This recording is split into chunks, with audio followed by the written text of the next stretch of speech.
pagmamahal sa bayan. Ana. Sa tingin ko, pagmamahal sa bayan ay hindi lang tungkol sa pag-ala sa mga bayani. Dapat ay sinasabuhay natin yun sa araw-araw. Tama, pero paano natin magagawa yun? Parang wala naman tayong magagawa sa mga malalaking problema. Hindi kailangan ng malaking hakbang kung simula tayo sa simpleng bagay tulad ng pagiging responsable sa gawain. Oo nga, magsimula tayo sa mga maliliit na bagay. Kung tayo lahat ay magtulungan, magagawa tayo ng pagbabago. Salamat sa iyong sagot, Ana, Mark, Lisa, at Juan. Ngayon ay lalabas tayo dahil may clean-up drive na magaganap.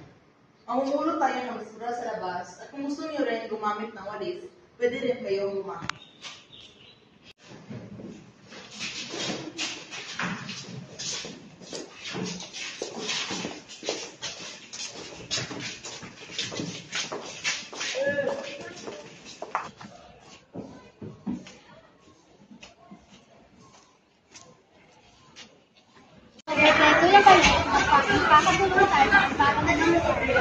Tama, hindi kailangan maghintay tayo sa mga minsan, ang pagmamahal sa bayan at sa malaking kita sa aksyon. Kung bawat isa sa atin ay nagsimulang tumingin sa puso, makikita natin Malaga, bawat bawat isa hindi maging hindi kawalan. Kailangan natin malaman at pagpalagi ang ating kultura. Ang mga tradisyon natin ay simbolo ng pagmamahal sa bayan. Tama po, Guro. Kaya nga mahalaga na ating alagaan ating tradisyon para ipakita ang pagmamahal natin sa ating bansa. hindi lang dapat sa mga espesyal na araw natin ibibigay-ibang ang kultura. Dapat ito ay kinikita natin sa bawat araw ng buhay. Kung may papakita natin sa simpleng bagay ang pagmamahal ng ating kultura, mas nalalaman ng mga kabataan ang kahalagahan ng ating mga tradisyon. Yun lang lahat. Paalam.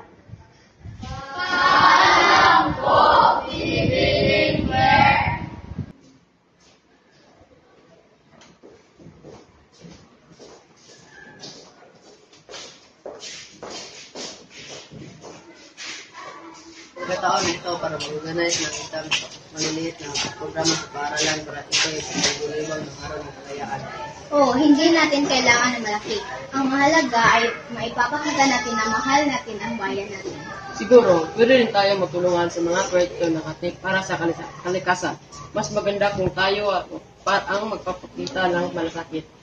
Sa bawat pagkilos, kahit sa maliit na paaralan, ipapakita natin ang pamamahal sa bayan. Kaya simulan natin dito sa paaralan.